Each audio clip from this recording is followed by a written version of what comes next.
আজকে আমি যে টপিকটা নিয়ে ডিসকাস করব ওটা হচ্ছে পলিটির একটা part, that is fundamental right. ওটা হচ্ছে মৌলিক অধিকার আমাদের।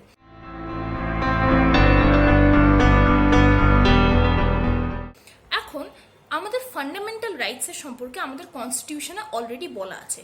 যখনই আমরা কোনো বই পড়ি তখন কি হয়, আমাদের অনেক বইয়ের চ্যাপ্টার থাকে বা পার্ট আমরা বলতে পারি। ঠিক ওইভাবে ফান্ডামেন্টাল রাইটস বা আমাদের সংবিধানে অনেক কটা পার্ট আছে। এখন প্রত্যেকটা পার্ট কিছু না কিছু নিয়ে ডিল করছে। তো আমরা যখন ফান্ডামেন্টাল রাইটসটা বলবো তো ওটাও পাক্কা একটা কোনো পার্টেই থাকবে। ওটা ডিল করা হচ্ছে part 3 of the constitution, article 12 থেকে 35 অব্দি।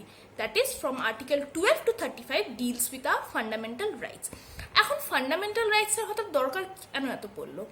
অবভিয়াসলি কারণ ফান্ডামেন্টাল রাইটস আমাদের হচ্ছে একটা পলিটিক্যাল ডেমোক্রেসি আইডিয়াটা এক্সপ্লয়েট করে বা পলিটিক্যাল ডেমোক্রেসিটা এক্সপ্রেস করার চেষ্টা করেছে, যেটা কি ডিপিএসপি থেকে আবার একটু আলাদা।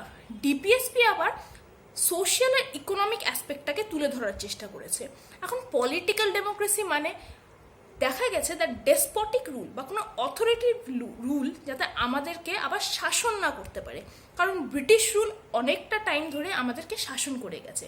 তো ইন অর্ডার যাতে ফিউচারেও এরকম না হয়, কোনো পলিটিক্যাল রুল আমাদের শাসন না করতে পারে, তো in terms of that political democracy মানে ফ্রিডমনেসটা আমাদের দিয়েছে, আমাদের ফ্রিডম অফ অনেকগুলো রাইটস দিয়ে। তো ওটাকে আমরা বলি ফান্ডামেন্টাল রাইটস।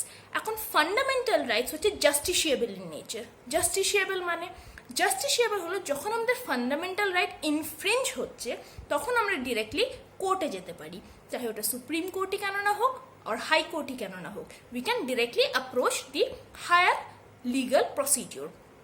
নেক্সট আমাদের এটাও জানা দরকার যে প্রথমে আমাদের মোট 7টে ফান্ডামেন্টাল রাইট ছিল। দেয়ার আর 7 ফান্ডামেন্টাল রাইটস। কি? Right two freedom, right to equality, right against exploitation, right to freedom of religion, right to property, cultural and educational rights, and right to constitutional remedies. তো এই 7টে ছিল হচ্ছে আমাদের আগে ফান্ডামেন্টাল রাইটস। তার মধ্যে থেকে যে রাইট টু প্রপার্টিটা ওটা আমাদের ডিলিট হয়ে গেছে। কেন ডিলিট হয়েছে? তাহলে তো আমি যখন তখন গিয়ে বলতে পারি যে হ্যাঁ এই জায়গাটা আমাকে দিয়ে দিন, ওরকম তো হয় না। তো ওটাকে তখন কি করা হয়েছে, ওটাকে ফান্ডামেন্টাল রাইটস থেকে সরিয়ে 44th অ্যামেন্ডমেন্ট অ্যাক্ট দ্বারা 1978-এ কি করা হয়েছে, পুরোপুরি ওটাকে লিগাল রাইট দেওয়া হয়েছে। মানে যে কেউ এখন আপনার জমি বা আপনার কোনো প্লটে এসে বলতে পারে না যে এই জমিটা আমার, তখন কি হবে, ওকে লিগাল রাইটের থ্রু যেতে হবে। So this is the difference. তো এখন ফান্ডামেন্টাল রাইটস মোটে 6টাই আছে। ফান্ডামেন্টাল রাইটসের এখন কিছু ক্যারেক্টার্স আছে। কি ক্যারেক্টার্স?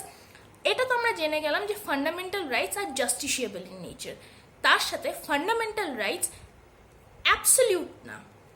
এখন অ্যাবসলিউট না মানে এখন আমি বলতে পারি ফান্ডামেন্টাল রাইটস পার্মানেন্ট না। আরও যদি আমি ইজিভাবে বলি, এখন কেন পার্মানেন্ট না? কারণ পার্লিয়ামেন্টের পুরো রাইট আছে যে কোনো একটা ফান্ডামেন্টাল রাইট অ্যামেন্ড করতে পারে, আর পার্লিয়ামেন্টের কাছে অ্যামেন্ডিং পাওয়ারটা আছে, তাই জন্য ওরা পার্মানেন্ট না। নেক্সট, ফান্ডামেন্টাল রাইটস কি শুধু সিটিজেন্সদের জন্য মানে ইন্ডিয়ান সিটিজেন্সদের জন্যই লাগু? না, কিছু ফান্ডামেন্টাল রাইটস ইন্ডিয়ান সিটিজেন্সদের জন্যও আছে, কিছু ফান্ডামেন্টাল রাইটস আবার ফরেনার্সদের জন্যও আছে, বা কোনো কোম্পানিজ বা কর্পোরেশন বা লিগাল অথরিটি বা লিগাল পার্সন যাদের আমরা বলি, যেমন কোনো কর্পোরেশন হোক, কোনো কোম্পানি হোক, এদের জন্য প্রযোজ্য। নেক্সট যেটা আমরা জানবো যে আমাদের ফান্ডামেন্টাল রাইটস হচ্ছে বেসিক্যালি আমাদের রাইট দিয়েছে, অধিকার দিয়েছে যাতে স্টেট কোনো আরবিট্রারি অ্যাকশন না নিতে পারে। সাপোজ একটা এক্সাম্পল দিয়ে বোঝাচ্ছি, আমরা সব বন্ধু বান্ধবরা মিলে কোথাও গ্রুপ করে আছি।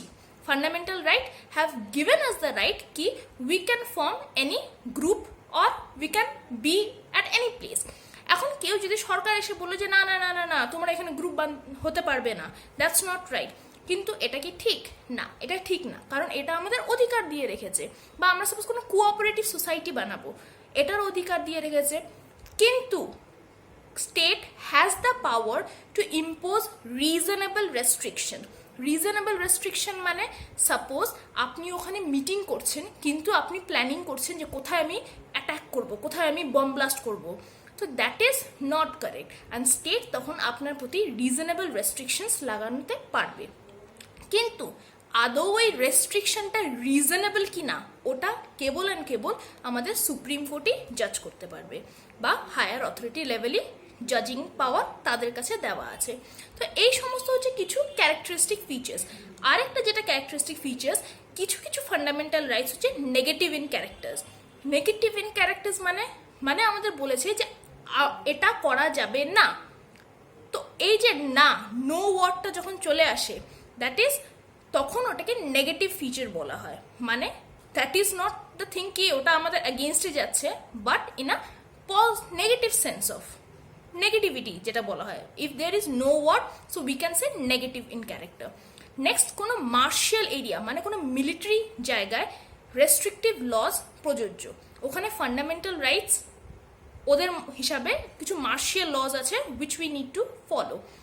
আবার ন্যাশনাল এমার্জেন্সির সময় যখন এমার্জেন্সি হয়ে যায় তখন কি হয়, সমস্ত ফান্ডামেন্টাল রাইটস অ্যাসেপ্ট হয়ে যায়। মানে তখন এমন না যে সমস্ত ফান্ডামেন্টাল রাইটস স্থগিত হয়ে যায়, মানে দে আর নট, আর প্রযোজ্য আর হয় না, এক্সেপ্ট আর্টিকেল নাম্বার হচ্ছে 20 আর 21 ছাড়া। কিন্তু যে 6টা রাইট যেটা আমাদের আর্টিকেল 19 প্রোভাইড করেছে, ওটা আবার only and only in case of external ওয়ারের সময় প্রযোজ্য। মানে এক্সটার্নাল ওয়ারের সময় ওটা লাগু হবে না। কিন্তু যদি কোনো আর্মড রেবেলিয়ন বা ইন্টারনাল রেবেলিয়ন হয় তখন ওটার ক্ষেত্রে মানে আর্টিকেল 19 চলবে। So that is the major difference. এখন এই যে আমরা তখন দিকে বলে যাচ্ছি আমরা স্টেটের প্রতি, স্টেটের আরবিট্রারিনেসের প্রতি আমরা এগেইনস্ট নিতে পারি, বা স্টেট আমাদের প্রতি রিজনেবল রেস্ট্রিকশনস নিতে পারে। Who is this state? A big question mark is there. State কারা? আমি, আপনি, কারা? তো এই স্টেটটাকে ডিফাইন করেছে হচ্ছে আমাদের আর্টিকেল 12-এ। Article 12 deals with what actually is state. State কারা? এখানে ডিফাইন করা হয়েছে দ্যাট ইউনিয়নের executive and legislative, that is যেটা আছে পার্লিয়ামেন্ট, তারা হচ্ছে no doubt a state, considered to be state. Even executive বা স্টেট লেজিসলেচার, আমাদের রাজ্যে যে সমস্ত স্টেট লেজিসলেচার আছে তারাও অ্যাজ আ স্টেট কনসিডার করা হবে। আবার লোকাল অথরিটিস যেমন মিউনিসিপ্যালিটি আছে, ভিলেজ পঞ্চায়েত আছে, ডিস্ট্রিক্ট বোর্ডস আছে, এগুলোকেও স্টেট হিসেবে কনসিডার করা হবে। আরেকটা পার্টে বলেছে 4 নম্বরে দ্যাট আদার্স। এখন এইখানে একটা বড় প্রশ্ন, আদার্স যখনই বলা হচ্ছে, আদার্স মানে others is a huge term. কারা এই আদার্স? তো তখন এই আদার্সটাকে ডিফাইন করার জন্য অনেক কেস স্টাডি করা হলো। এরকম ফার্স্ট কেস স্টাডি হলো আমাদের ইউনিভার্সিটি অফ মাদ্রাস ভিএস শান্তাবাই। এইখানে বলা হয়েছিল, টপিকটা মেইনলি ছিল হচ্ছে ইউনিভার্সিটি এজিসডম জেনারেস। এই ভার্ডিক্টটা দেওয়া হয়েছিল দ্যাট কোনো, এখন এজিসডম জেনারেস ওয়ার্ডটা কি?